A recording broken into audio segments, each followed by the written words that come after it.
Tu veux que je te raconte l'histoire du secrétariat du Père Noël ? Ok, mais par contre, moi je raconte mes histoires qu'aux enfants qui se lavent les dents. Donc attrape ta brosse à dents, ton dentifrice et tu frottes jusqu'à ce que l'histoire soit terminée. 3, 2, 1, 0. À vos ciseaux, prêts, partez ! Je déclare officiellement ouverte la saison des lettres au Père Noël. C'est le moment de l'année que je préfère, quand les catalogues de jouets arrivent dans la boîte aux lettres. Et pour faire ça, il y a différentes écoles. Moi, je prends mes ciseaux, un tube de colle et je découpe tout ce qui m'intéresse. Et puis, parce que je suis pas un sauvage, j'écris aussi un petit message pour le Père Noël, avec un joli dessin, et puis je lui raconte combien j'ai été sage. Et, si j'ai été sage, qu'est-ce que tu racontes ? En général, au Père Noël, je lui promets aussi un verre de lait et des cookies le soir de Noël, parce que je connais des gens qui sont facteurs, et je sais combien ça peut être fatigant de faire le tour des maisons, surtout quand on porte des gros paquets. D'ailleurs, le Père Noël, il travaille pas tout seul, t'imagines bien. Bon, déjà, il a la Mère Noël et puis les lutins pour l'aider dans la fabrication des jouets. Mais surtout, pour pouvoir répondre à toutes les lettres et ne pas laisser les enfants sans réponse, il a même un secrétariat. Tu veux que je te raconte ? D'accord, mais d'abord, à ton avis, combien de dents ont les reines du Père Noël, hein ?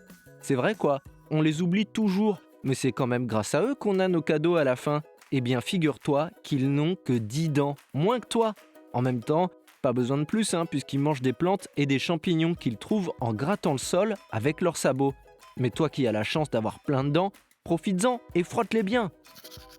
Je reviens à mon histoire de secrétariat du Père Noël. Au fur et à mesure que les gens ont appris à lire et que la poste s'est développée, le Père Noël, il a vu arriver de plus en plus de lettres d'enfants chaque année.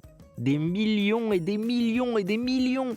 Si bien qu'en 1962, il y a plus de 50 ans, il a décidé d'ouvrir un secrétariat à Libourne en Gironde. Là-bas, une équipe de 50 lutins répond à tous les courriers et envoie une carte postale à colorier à tous les enfants qui envoient leur liste de jouets. D'ailleurs, si tu veux lui écrire toi aussi, il suffit de mettre ta lettre dans une enveloppe, d'écrire ton nom et ton adresse et même pas besoin de payer un timbre, il suffit d'écrire Père Noël sur l'enveloppe et elle trouvera son chemin, ne t'inquiète pas. Sinon, tu peux aussi leur écrire depuis leur site internet père-noël.laposte.fr.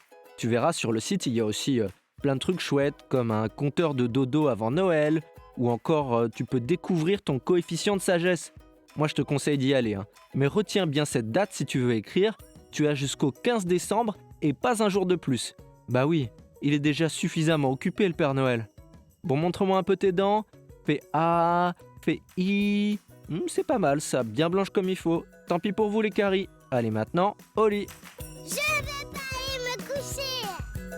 Retrouvez les épisodes des Dents et Dodo sur le site et l'application BFM TV et sur toutes les plateformes de streaming.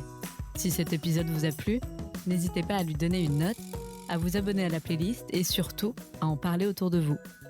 C'est un podcast BFM TV.